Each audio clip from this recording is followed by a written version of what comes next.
나의 사랑하는 채 비록 헤어졌으나 어머님의 무릎 위에 앉아서 형제들아 너희가 자유를 위하여 부르심을 입었으나 그러나 그 자유로 육체의 기회를 삼지 말고 오직 사랑으로 서로 종노릇하라.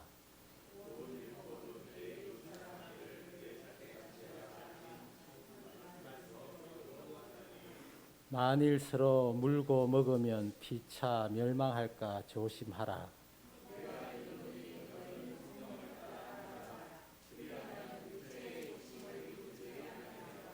육체의 소욕은 성령을 거스르고 성령은 육체를 거스르나니 이 둘이 서로 대적함으로 너희가 원하는 것을 하지 못하게 하려 함이니라.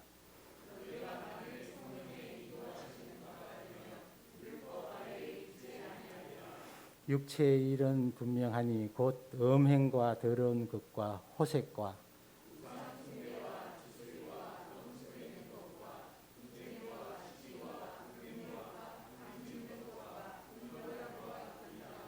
함께 하시겠습니다. 투기와 술 취함과 방탕함과 또 그와 같은 것들이라. 전에 너희에게 경계한 것 같이 경계하노니 이런 일을 하는 자들은 하나님의 나라를 유업으로 받지 못할 것이요. 아멘. 신앙생활을 처음 하신 분이 아니라면 찰스 스펄전 목사님의 이름을 한두 번은 다 들어보셨을 것입니다. 19세기 중반 영국의 경건주의 부흥운동을 이끌었던 목사님으로 당시 설교의 황태자라고 불렸던 유명한 목사님입니다. 우리에게는 스펄전과 함께하는 365 아침 묵상 이런 책으로도 잘 알려진 분입니다. 자, 그런데 우리에게 잘 알려지지 않은 스펄전 목사님의 면모가 하나 있습니다. 그분은 아주 경건한 신앙인이었음에도 불구하고 애언가였다라는 사실입니다. 애언가 뭔지 아시죠? 전문용어로 꼴초라고 하는 거죠. 언뜻 이해가 안 됩니다. 경건하기로 소문난 그것도 목사님이 담배를 피웠다라는 것은 우리로서는 조금 당황스러운 이야기가 아닐 수 없습니다. 당시 영국에서도 이 사실이 그냥 아무렇지도 않게 받아들여지지는 않았던 것 같습니다. 그럼에도 불구하고 스펄전 목사님은 담배를 피우는 것과 신앙과는 아무 상관이 없다. 담배를 피우는 것은 담배를 피고 안 피고는 전혀 신앙의 본질적인 문제가 아니다. 그것은 구원과는 전혀 상관없다. 이렇게 늘 입버릇처럼 말씀하시곤 하였습니다. 자, 오늘날에도 이런 주장을 하는 분들이 많습니다. 맞는 말입니다. 여러분, 담배를 피운다라고 해서 구원 못 받는 것 절대로 아닙니다. 언젠가도 말씀드렸지만은 담배 피우는 것 때문에 신앙생활 못하고 교회에 못 나오느니 일단 담배는 열심히 피울 대로 피우시면서 신앙생활 시작하는 게 더 중요합니다. 자, 그런데 어느 날 스펄전 목사님이 자주 애용하던 담배가게 앞에 이런 광고가 하나 나붙습니다. 스펄전 목사님이 즐겨 피우시던 담배를 파는 가게. 우리가 왜 그 유명한 맛집에 가면 그런 거 있잖아요. 뭐 유명한 연예인들 와서 뭐 먹었다고 인증사진 붙여놓고 사인 붙여놓고 그러지 않습니까? 자, 그것처럼 이 가게는 스펄전 목사님이 자주 애용하는 담배 가게라고 홍보를 하였습니다. 자, 그러다 이를 알게 된 스펄전 목사님은 놀랍게도 그 시각으로 그 일 이후로 담배를 끊기로 작정합니다. 자, 스펄전 목사님이 금연한다는 소식은 금세 교회뿐 아니라 지역사회에서 화제가 되었습니다. 그러다 평소 담배를 피우던 애원가 동기들 사이에서 난리가 났습니다. 그들은 목사님을 찾아와 항의를 합니다. 목사님, 혼자서 이러실 수가 있습니까? 담배 피우는 것과 신앙생활은 아무 상관도 없으면서 왜 담배를 끊으셨습니까? 이 좋은 걸 이러면서 항의를 합니다. 자, 그들의 거센 항의를 스펄전 목사님은 잠자코 듣고 있다가 이렇게 말씀합니다. 물론 담배를 피우는 것과 신앙생활은 아무 상관이 없다네. 그렇지만 담배가 건강에도 좋지 않고 여러모로 해롭지 않은가. 그래서 내가 개인적으로 담배를 피우는 것은 나에게는 아무런 영향도 아무런 상관도 없지만 나 때문에 여러 사람들이 담배를 피우게 된다면 그들의 건강을 해치게 만드는 나쁜 영향을 끼치는 것이니 이제 내가 삼가하는 것이 맞지 않겠나라는 뭐 이런 취지의 말을 했다는 것입니다. 나한테는 이것이 별 문제가 없지만, 나에게는 아무 상관이 없지만은 다른 사람에게 행여 나쁜 영향을 끼치게 되면 절제해야 한다, 삼가해야 한다라는 말입니다. 여러분, 이 말을 잘 기억해 두시기 바랍니다. 꽤 오래 전 일인데요. 제가 그 부목사 시절에 아마추어 화가이신 여 집사님을 신방한 적이 있습니다. 신방을 마치고 집을 나오는데 그분이 선물을 주신다면서 본인의 그림을 엽서로 제작한 그림 엽서를 하나 주시는데 보니까 여성의 누드화입니다. 참 짓궂은 분이시죠. 그래서 제가 감사히 잘 바꿔서 들고 있던 성경책에 끼워 놓았습니다. 그리고 평소 예술적 조예가 깊은 저는 말씀을 볼 때마다 그 작품을 함께 감상하라고 합니다. 그러니까 참 좋죠. 말씀을 더 자주 보게 되고 말씀을 더 가까이 하게 되고 말씀도 보고 예술 작품도 보고 뭐 이러고 있는데, 며칠 후에 제 성경책에 있는 이 작품을 저희 집사람이 보고 깜짝 놀랍니다. 그래서 왜 이런 걸 갖고 다니냐고, 그러면서 누가 보면 어쩌려고 왜 이런 걸 성경책에 넣고 다니냐고 막 그러면서 막 그한테 핀잔을 합니다. 하여튼 뭐 예술을 몰라도 너무 모르는 거죠. 그러나 저희 집사람이 하도 뭐라고 해서 그냥 하는 수 없이 그 작품을 아깝게 버리고 말았습니다. 그랬다는 거죠. 다시 한번 강조합니다. 나에게는 별 상관없지만 다른 사람에게 해를 끼치고 다른 사람을 시험에 들게 할 수 있다면 우리는 절제하고 삼가해야 합니다. 자, 지금까지 바울은 갈라디아 교회에 침투한 율법주의자들의 거짓 교훈에 대해서 강력하게 반발했습니다. 그래서 우리는 더 이상 율법의 노예가 아닌 영적 자유자임을 선포하였습니다. 다시 갈라디아서의 핵심 말씀이라고 할 수 있는 갈라디아서 5장 1절의 말씀을 한번 보시기 바랍니다. 갈라디아서 5장 1절 같이 읽습니다. 그리스도께서 우리를 자유롭게 하려고 자유를 주셨으니 그러므로 굳건하게 서서 다시는 종의 멍에를 매지 말라. 아멘. 여러분, 믿음은 한마디로 자유입니다. 구원을 얻었다는 것은 죄와 사망에서 해방되었다라는 것이고 자유를 얻었다라는 것입니다. 우리는 오직 믿음으로 말미암아 의롭게 되어 참된 자유를 얻게 되었습니다. 그러므로 다시 율법으로 돌아가면 안 됩니다. 더 이상 율법에 얽매일 필요도 없고 율법의 행위를 자랑하지도 않습니다. 이것은 어리석은 일이고 십자가와 원수되는 일임을 바울은 강하게 말했습니다. 자, 그런데 여기에서요, 많은 사람들이 혼란을 느낍니다. 그러면 이제 더 이상 율법은 우리와 나와 아무 상관이 없다는 거냐? 이제 율법은 지키지 않아도 되는 거냐? 뭐 이러한 혼란이 발생합니다. 이제 자유다, 율법으로 돌아가지 말아야 한다, 이렇게 말하니까 그러면 율법은 안 지켜도 되는 것 아닌가 싶은 생각이 들면서도 왠지 좀 찜찜합니다. 그렇다고 율법을 잘 지켜야 한다라고 하자니 갈라디아서 말씀을 배우고 나니 막 헷갈리기 시작합니다. 자, 이것은 사도 바울 시대에도 마찬가지입니다. 복음은 우리에게 참된 자유를 주셨는데 이 자유의 복음을 오해하고 왜곡된 자유를 부르짖는 사람들이 생겨납니다. 그들은 한마디로 무율법주의자들입니다. 율법주의의 잘못된 가르침과는 정반대의 또 다른 잘못된 무율법주의자들이 생겨납니다. 이렇게 율법주의와 무율법주의라는 두 극단의 이단이 초대교회 시절부터 오늘날까지 계속해서 이어지고 있습니다. 오늘 우리 주위에 있는 우리에게 좀 익숙한 잘 알려진 이단 가운데 여호와의 증인이나 제7일 안식교 같은 이단들이 대표적인 율법주의 이단입니다. 그들은 구약의 율법을 잘 지켜야만 구원을 받는다, 하나님의 백성이다라고 주장합니다. 그래서 뭐 군대도 안 가고 헌혈도 안 하려고 하고 뭐 그렇게 그들은 뭐 돼지고기도 안 먹고 순대도 안 먹고 그렇게 율법주의적인 신앙생활을 하고자 합니다. 자, 그리고 또한 무율법주의자들이 우리 주위에 있습니다. 대표적으로 구원판이 박옥수 목사라는 사람의 기쁜 소식 선교회니 하는 사람들입니다. 이들은 구원받았다는 분명한 확신만 있으면, 믿음으로 말미암아 의롭게 되었다라는 이 확신만 있으면 더 이상 하나님 앞에 죄를 짓지 않는다라고 가르칩니다. 무슨 일을 해도 죄가 안 된다라고 가르칩니다. 더 이상 죄의식을 갖지 말아야 한다는 것입니다. 여러분, 죄책감과 죄의식을 구분하셔야 합니다.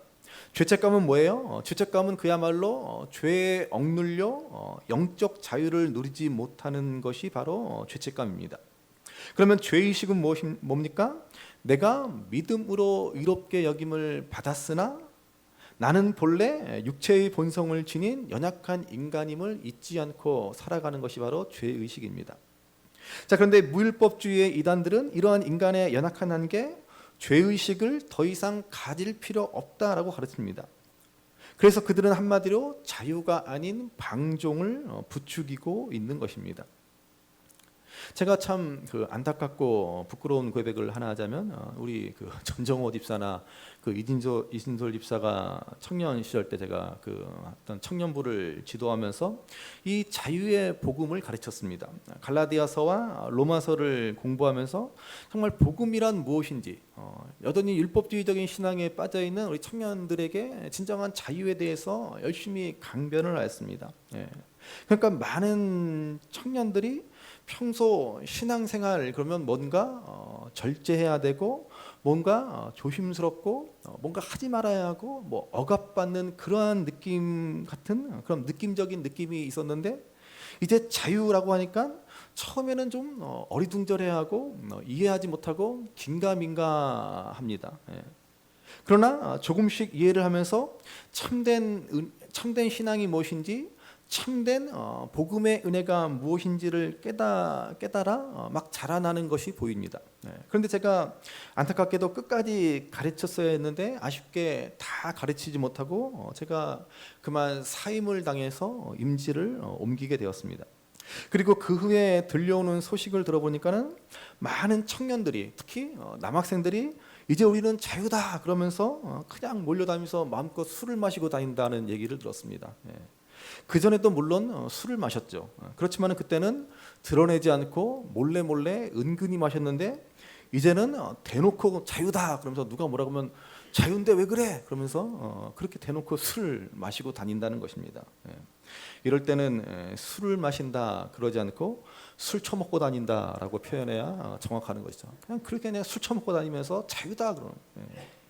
그래서 이 사태를 바라보며 안타깝게 생각한 이진솔 집사가 저한테 와서는 이게 다 목사님 책임이라고, 목사님 책임지시라고 뭐 그렇게 원망 아닌 원망을 했던 그런 말이 생각납니다.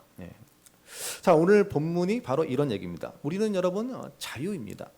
믿음으로 말미암아 의롭다 여김을 받아 이제는 종이 아니라 더 이상 율법의 노예가 아닌 자유자가 되었습니다. 그런데 자꾸 그 자유를 오해하고 왜곡해서 방종으로 치닫는 일이 종종 벌어지고 마는 것입니다. 자, 그래서 오늘 본문은 이렇게 말씀해 주고 있습니다. 자, 본문 13절의 말씀을 보시면 13절 같이 읽습니다. 형제들아, 너희가 자유를 위하여 부르심을 입었으나 그러나 그 자유로 육체의 기회를 삼지 말고 오직 사랑으로 서로 종노릇 하라. 아멘. 자, 이 말씀은 두 가지 중요한 사실을 통해 신앙의 균형을 잡아줍니다. 먼저 우리는 자유다라는 사실입니다. 사도 바울은 갈라디아 교인들을 향해서 형제들아 너희가 자유를 위하여 부르심을 입었다라고 말씀합니다. 그리고 여기에 덧붙여서 또 한 가지 중요한 사실을 말해줍니다. 그게 뭐예요? 우리는 자유자이지만 기꺼이 종노릇해야 한다라는 것입니다. 여러분, 이것이 바로 성숙한 신앙인의 모습이고 참된 자유자의 삶을 살아가는 모습입니다. 그래서 구체적으로 뭐라고 말씀합니까? 우리는 자유이지만, 우리는 자유를 얻었지만 그 자유로 육체의 기회를 삼지 말아야 한다라고 말씀합니다. 다시 말해서 너희는 자유다. 그러나 그렇다고 마음대로 살아서는 안 된다라고 하는 것입니다. 상당히 모순된 말처럼 들립니다. 자유하라고 하는 건지 그러지 말라는 건지 도통 헷갈립니다. 그렇지만 이 상반된 듯한 이 두 진술은 참 믿음의 삶을 제시하고 복음의 진술을 담아내고 있습니다. 그러므로 우리는 이 두 가지 말씀의 의미를 바로 알아야 할 것입니다. 먼저 우리는 자유다라고 말씀합니다. 여러분, 우리가 받은 구원과 복음은 그저 공짜로 아무런 조건 없이 거저 받은 은혜입니다. 우리가 어제 매일 성경 말씀 다 보셨죠? 새벽 기도 때 전했던 매일 성경 말씀을 통해서 또 보았지만, 저와 여러분은 베데스다 연못가에 있는 38년 된 병자와 같은 인생입니다. 도저히 스스로 힘으로는 어쩔 수 없는, 도저히 스스로 힘으로는 구원받을 수 없는, 나을 수 없는 그러한 연약한 인생이라는 것입니다. 그런데도 여전히 자존심만 살아서 기회가 없어서 그렇지, 기회만 생기면, 어떤 계기만 있으면, 누군가 조금 도와주기만 하면 스스로 무엇인가를 할 수 있다라고 착각하며 인생을 살아간다는 것입니다. 그런 우리에게 주님은 거저 은혜를 주십니다. 아무 능력도 아무 자격도 없는 우리에게 구원과 복을 베풀어 주신 것입니다. 그런데 여전히 우리는 그래도 내가 뭔가 해야 하나님이 나를 더 이뻐하시지, 남들보다 뭔가 내가 나은 것이 있어야 하나님이 나에게 더 복을 주시지, 그러면서 여전히 자기를 의지하고 자기 의를 버리지 못합니다. 심지어 내가 구원받은 것도 그래도 뭔가 모르는, 남들은 모르는 뭔가 모르는, 내가 남들보다 나은 그 무언가가 있기 때문에 내가 구원을 받았다라고 생각합니다. 여러분, 그런 게 있기는 뭐가 있습니까? 그런 거 여러분 전혀 없습니다. 여러분들이나 저나 저 세상에 믿지 않는 사람들보다 잘난 것 하나도 없고 나은 것 하나도 없습니다. 하나님 앞에 이쁨 받은 짓 한 것 하나도 없습니다. 그런데 그저 은혜로, 그저 공짜로 우리는 구원을 얻게 된 것입니다.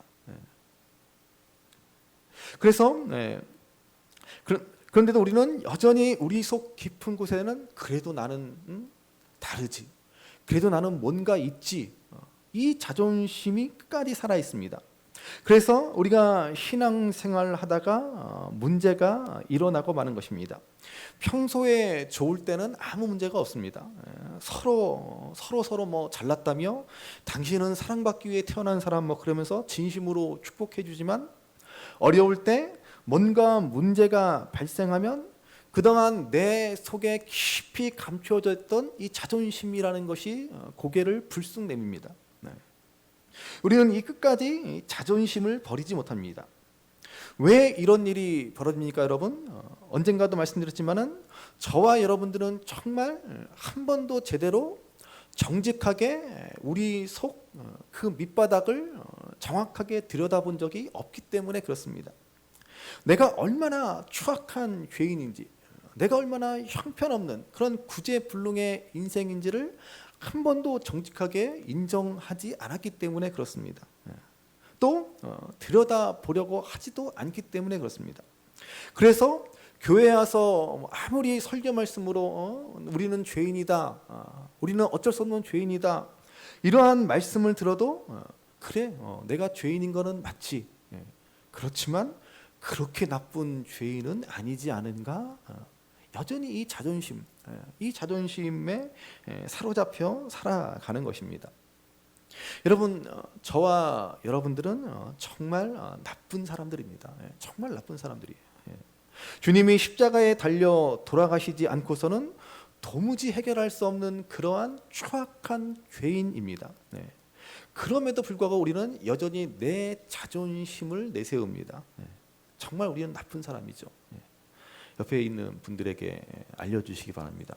이 나쁜 사람아, 알려주십시오. 이 나쁜 사람아.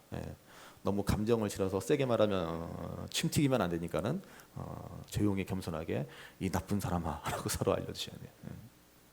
여러분, 저와 여러분들은 정말 나쁜 사람들입니다. 어떤 행위로도, 어떤 의를 가지고도 하나님 앞에 설 수 없는, 어떤 공로를 가지고도 하나님을 만족시킬 수 없는 나쁜 사람들입니다. 그래서 저와 여러분은 은혜로 살고 믿음으로 사는 것입니다. 오직 의인은 믿음으로 말미암아 살리라 말씀하시지 않습니까? 나를 위한 그 그리스도의 십자가 공로를 믿는 믿음으로 사는 사람이 의인입니다. 내 능력을 가지고, 내 선함을 가지고, 내 착함과 내 공로를 가지고 사는 사람이 의인이 아니라 십자가를 믿는 믿음으로 사는 사람이 의인입니다. 우리는 그저 그 십자가 은혜로 살고 믿음으로 사는 것입니다.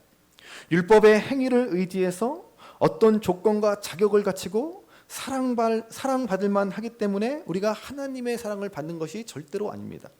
그저 하나님의 무조건적인 사랑, 일방적인 은혜를 가지고 우리는 살아가는 것입니다. 여러분, 이 은혜에 대한 눈이 열리면 이제 우리의 믿음은 흔들리지 않습니다. 나의 어떤 행위에 관계없이, 나의 어떤 모습에도 관계없이 내가 연약하고 내가 부족할지라도 하나님은 나를 의롭다 인정하시고 끝까지 나를 사랑하신다라는 사실을 알기 때문입니다. 세상은 그렇지 않죠. 나를 있는 그대로 사랑해주고 나를 있는 그대로 받아주지 않습니다. 나를 조건 없이 인정해주고 나를 내 연약한 모습 그대로 나를 포용해 주지 않습니다. 이러한 세상에 우리가 익숙하기 때문에 하나님의 은혜에 대해서 여전히 신뢰하지 못하고 살아갑니다. 그러나 우리가 진정 하나님의 은혜에 대한 눈이 열리면 내 어떤 모습에도 불구하고, 이 자격 없는 연약한 모습에도 불구하고 나를 사랑하신다는 사실을 알게 되는 것입니다. 그래서 사도 바울은 바로 이런 하나님의 은혜와 사랑을 깨달은 성도의 삶을 로마서 8장에서 이렇게 말해줍니다. 하나님이 나를 위하시는데 누가 우리를 대적할 수 있겠느냐라고 그럽니다. 또 그러한 우리를 위해서 독생자 예수님까지 주셨는데 우리를 위해서 무엇인들 주시지 않겠느냐라고 말씀합니다. 또한 하나님이 우리를 의롭다라고 인정하는데 누가 우리를 고발하고 누가 우리를 비판할 수 있느냐라고 하였습니다. 또한 주님이 우리를 위해 십자가에 죽으셨다 부활하셨고 지금도 하나님 우편에서 우리를 위해서 기도하고 계시는데 누가 감히 우리를 정죄할 수 있느냐라고 말씀합니다. 그리고 마지막으로 그 누가 우리를 이 놀라운 그리스도의 사랑에서 끊을 수 있겠느냐라고 하였습니다. 여러분, 이것이 바로 구원받은 저와 여러분의 상태입니다. 그러므로 이제 우리는 세상 그 무엇에도 얽매이지 않고 두려워하지 않는 자유자의 삶을 살아갑니다. 율법과 죄와 죽음에서도 우리는 자유하게 되었습니다. 이것이 바로 우리가 누리는 참된 자유인 것입니다. 그런 의미에서 우리 옆에 분과 이렇게 한번 건면해 보실까요? 우리 잘 아시죠? 나 자유 얻었네, 너 자유 얻었네, 우리 자유 얻었네. 옆에 분과 우리 한번 건면하실까요? 시작. 나 자유 얻었네, 너 자유 얻었네, 우리 자유 얻었네. 예, 우리 많이 어렸을 때 많이 불렀던 상이죠. 예, 이게 참 맞는 말입니다, 여러분. 다음으로 다시 13절 말씀해 보시면 자유로 육체의 기회를 삼지 말라라고 했습니다. 여러분, 우리는 자유를 위한 부르심을 입었습니다. 그러나 여기에는 항상 내 육체의 욕심, 우리의 죄악된 본성을 따르는 그러한 위험한 기회가 도사리고 있다는 사실을 알아야 합니다. 그래서 바울은 본문 갈라디아서 5장 19절부터 21절에서 육체의 일이란 무엇인지를 구체적으로 경고합니다. 여기 보면 여러 가지 항목들이 열거되는데 크게 셋으로 우리가 구분해 볼 수 있습니다. 첫 번째는 성적 타락과 방종입니다. 여러분, 우리 인간의 적나라한 육체적 본성이 드러나는 것은 바로 성적 타락입니다. 가장 원초적인 우리 인간의 죄악된 욕망, 이 죄성을 보여주는 것이라 할 수 있습니다. 19절 말씀처럼 음행, 더러운 것, 호색이라고 말합니다. 이 목록들은 죄의 속성을 잘 보여주는데 죄는 결코 그 자리에 머물지 않고 반드시 자라난다는 것입니다. 음행이 자라서 더러운 일이 되고 결국 호색에 이르게 됩니다. 호색이란 성적 방종의 절정입니다. 과도한 성적 탐욕을 말합니다. 성적 타락에 빠져 더 이상 수치심도 느끼지 못하고 절제할 수 없는 지경에 도달한 상태를 말하는 것입니다. 여러분, 인간의 죄성, 우리 육체의 본성이란 바로 이와 같습니다. 죄가 무서운 것은 한 번 지은 그 죄로 머무는 것이 아니라 반드시 그 죄는 점점 자라나 어느 순간 우리를 죄의 노예로 사로잡아 버립니다. 결국 자유가 아닌 죄의 지배를 받게 됩니다. 이것이 바로 육체의 일을 따르는 사람의 모습입니다. 두 번째로 육체의 일이란 자기 중심적인 삶을 사는 것입니다. 자기밖에 모르는 자기 욕심, 자기 이기심으로 똘똘 뭉쳐 살아가는 인생을 말합니다. 그리고 이러한 자기 중심적인 삶의 대표적인 모습이 바로 우상 숭배로 나타납니다. 여러분, 사람들이 우상을 만드는 이유가 무엇입니까? 제가 여러 번 말씀드렸지만 바로 자기 자신을 위해서 사람들은 종교를 만들고 우상을 만드는 것입니다. 거기에는 참된 의미에서의 헌신이나 경배는 없습니다. 결국에는 자녀를 제물로 바치기까지라도 해서 신을 감동시켜 자기가 바라고 원하는 것을 이루겠다라고 하는 자기 탐욕이 그 속에 가득한 것입니다. 그래서 일찍이 하나님은 모세를 통해 십계명을 주시면서 이러한 인간의 죄성을 정확히 간파하시고 너를 위해서 새긴 우상을 만들지 말라라고 하였습니다. 여러분, 우상은 인간이 우리 자신을 위해서 만드는 것입니다.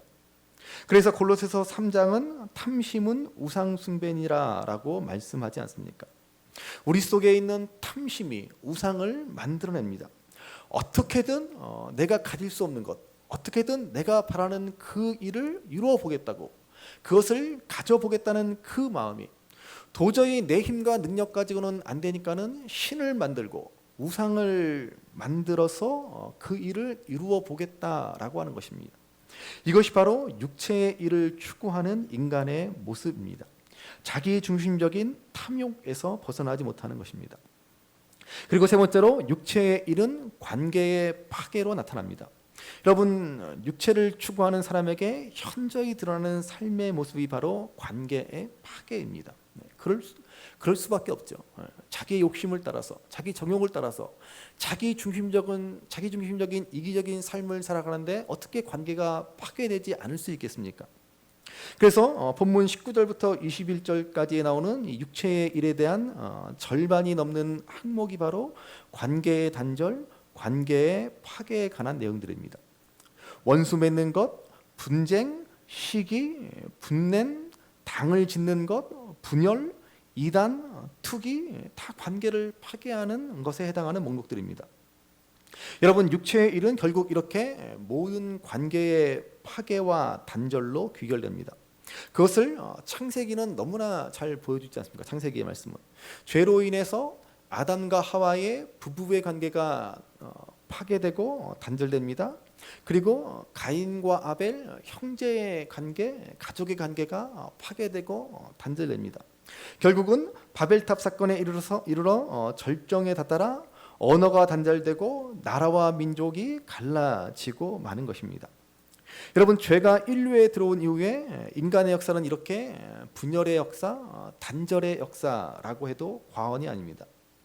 그러나 우리 예수님 십자가 은혜로 이 세상에 새로운 질서가 시작되었는데 그것은 연합, 일치, 하나됨이라는 질서입니다. 이것은 여러분 성경의 너무나 중요한 가르침입니다. 에베소서 2장 13절 14절 말씀을 보시기 바랍니다. 한번 같이 읽습니다. 이제는 전에 멀리 있던 너희가 그리스도 예수 안에서 그리스도의 피로 가까워졌느니라. 그는 우리의 화평이신지라. 둘로 하나를 만쓰다 원수된 것 곧 중간에 막힌 담을 자기 육체로 허시고. 아멘. 우리 주님은 십자가로 말미암아 전에는 멀리 있던 사람들, 그 중간에 있는 민족과 인종과 문화와 언어와 나이와 성별 등등의 각양각색의 차이로 인해 생긴 그 모든 담을 자신의 육체로 다 허무셨습니다. 그런데도 여전히 우리 인간은 이 죄악의 습성, 육체를 따라서 갈등하고 갈라집니다. 우리 인간의 죄성은 끝없이 경쟁하고 시기하고 질투하고 자기 이익을 따라 이랬다 저랬다 합니다. 저와 여러분들이라고 결코 예외가 아닙니다. 이처럼 육체의 일, 즉 음행과 우상 숭배와 같은 자기 중심적인 탐욕과 관계를 파괴하는 일은 너무나 쉽게 우리 안에 벌어집니다. 왜냐하면 우리는 육신을 입고 살아가는 연약한 존재이기 때문입니다. 그리고 이것은 너무나 교묘하고 강력해서 끊어버리기가 결코 쉽지가 않습니다.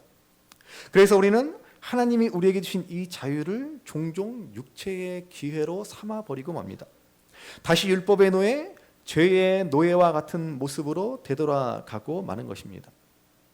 그래서 우리가 이런 육체의 일을 버리고 참된 자유자로 살아가고 난다면 그것은 오직 한 가지, 사랑으로 서로 종노릇하는 길밖에 없음을 말씀합니다. 우리가 얻은 이 자유를 지키고 이 자유를 온전히 누릴 수 있는 유일한 방법은 역설적으로 종노릇하는 데 있다라고 말씀하는 것입니다.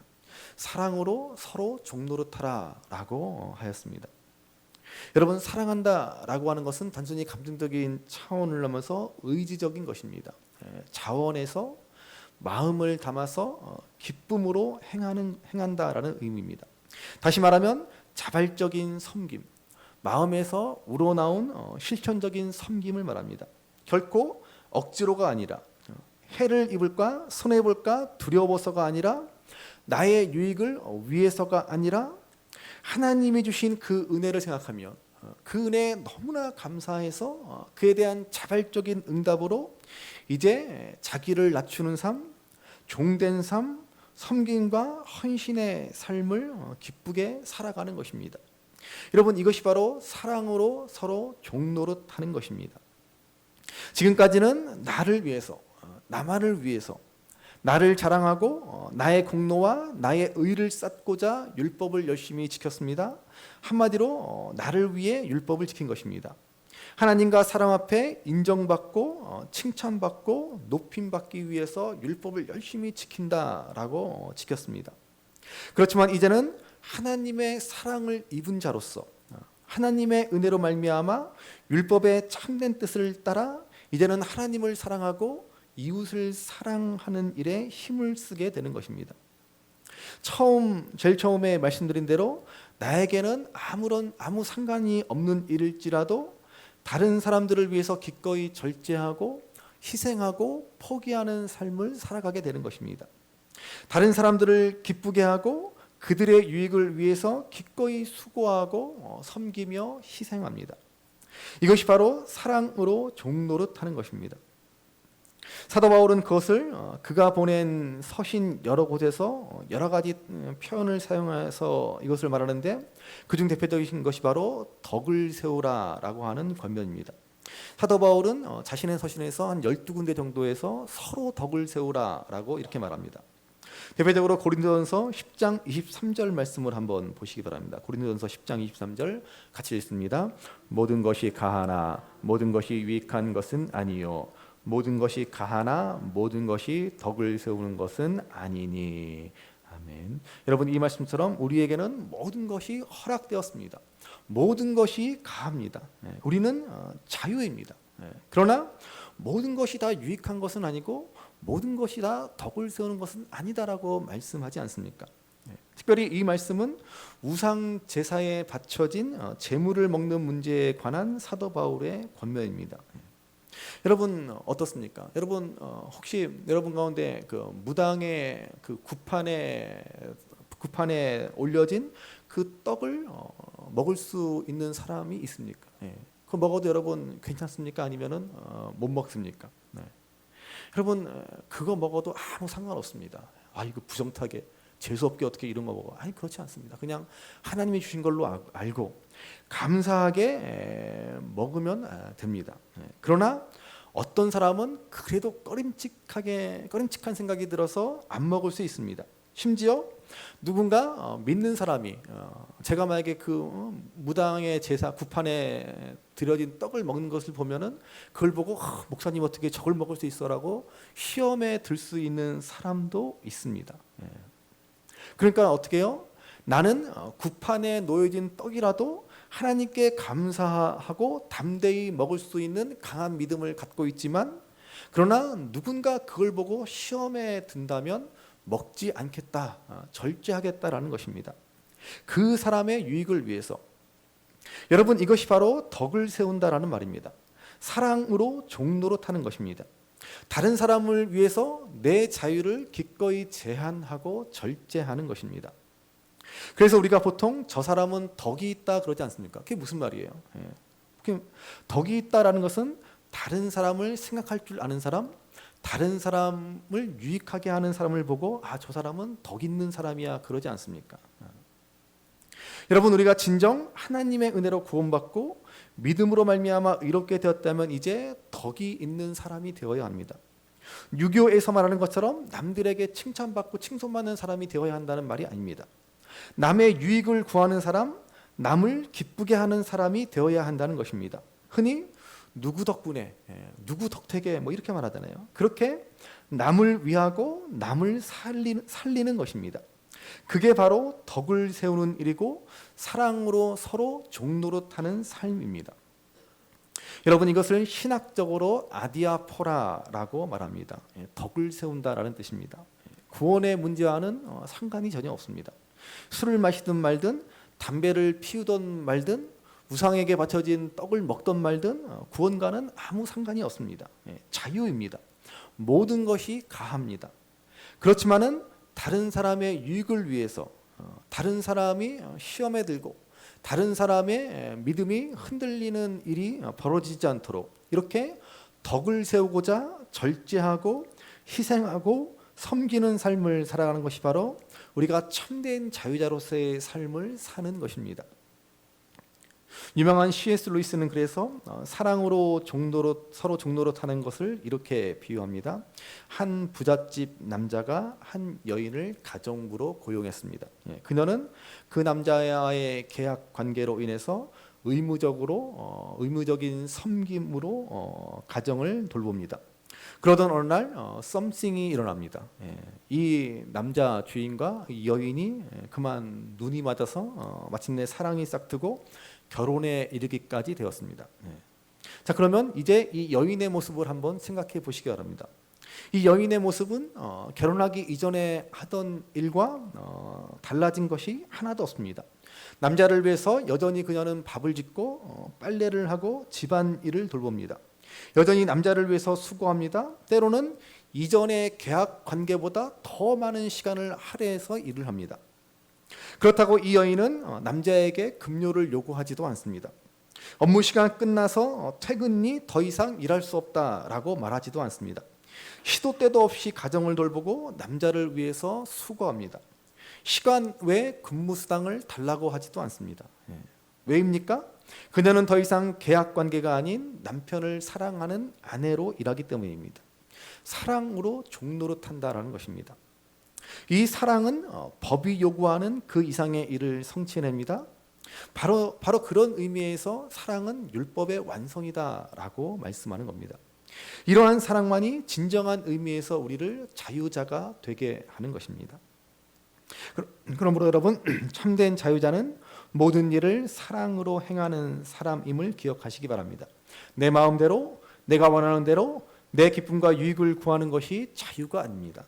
그것은 여전히 자기 본성, 자기 육체의 노예로 살아가는 것입니다. 참된 자유자는 하나님의 그 크신 은혜와 사랑을 받아 나라고 하는 감옥에서 벗어납니다. 그래서 이제 나도 하나님을 사랑하고 사람을 사랑하는 일에 힘을 씁니다.